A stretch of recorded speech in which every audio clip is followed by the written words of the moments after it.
AP తెలంగాణకు వాతావరణ శాఖ భారీ వర్ష సూచన జారీ చేసింది. నైరుతి రుతుపవనాల రాకతో తెలుగు రాష్ట్రాల్లో ఇప్పటికే వర్షాలు పడుతున్నాయి. పలు జిల్లాల్లో తొలకరి జల్లులు కురుస్తున్నాయి.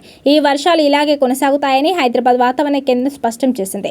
ఈ నెల 22వ తేదీ నుంచి 27వ తేదీ వరకు 6 రోజుల పాటు పలు జిల్లాల్లో ఉరుములు మెరుపులతో కూడిన భారీ వర్షాలు పడతాయని తెలిపింది. నైరుతి రుతుపవనాలు విస్తరిస్తుండడం, స్థానిక వాతావరణ మార్పుల కారణంగా వానలు కురవనున్నాయని తెలిపింది. దీంతో ప్రజలు అప్రమత్తంగా ఉండాలని హెచ్చరించింది. ఉత్తర ఛత్తీస్గఢ్ నుంచి తెలంగాణ వరకు ద్రోణి విస్తరించగా రాయలసీమ పరిసరాల్లో ఉపరితల ఆవర్తనం కొనసాగుతోంది. దీని ప్రభావంతో వర్షాలు పడతాయని పేర్కొంది.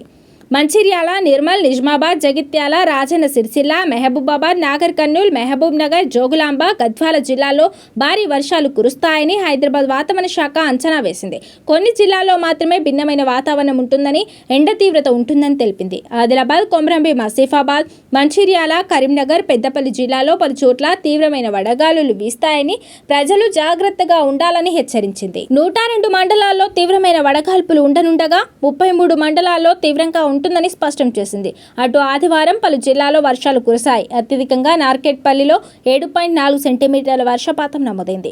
ఇక జనగామ జిల్లా జఫర్గఢ్లో 6.7 సెంటీమీటర్ల వర్షపాతం నమోదైంది. ఇక ద్రోణి ఉపరితల ఆవర్తన ప్రభావంతో ఏపీలో కూడా భారీ వర్షాలు పడనున్నాయి. శ్రీకాకుళం, విజయనగరం, పార్వతీపురం, మన్యం, ఏలూరు, కృష్ణ, ఎన్టీఆర్, గుంటూరు, బాపట్ల, పల్నాడు, మార్కాపురం, ప్రకాశం, నెల్లూరు, రాయలసీమ జిల్లాలో భారీ వర్షాలకు ఛాన్స్ ఉంది.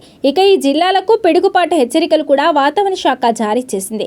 దీంతో వర్షం పడే సమయంలో చెట్ల కింద ఉండొద్దని అధికారులు సూచిస్తున్నారు.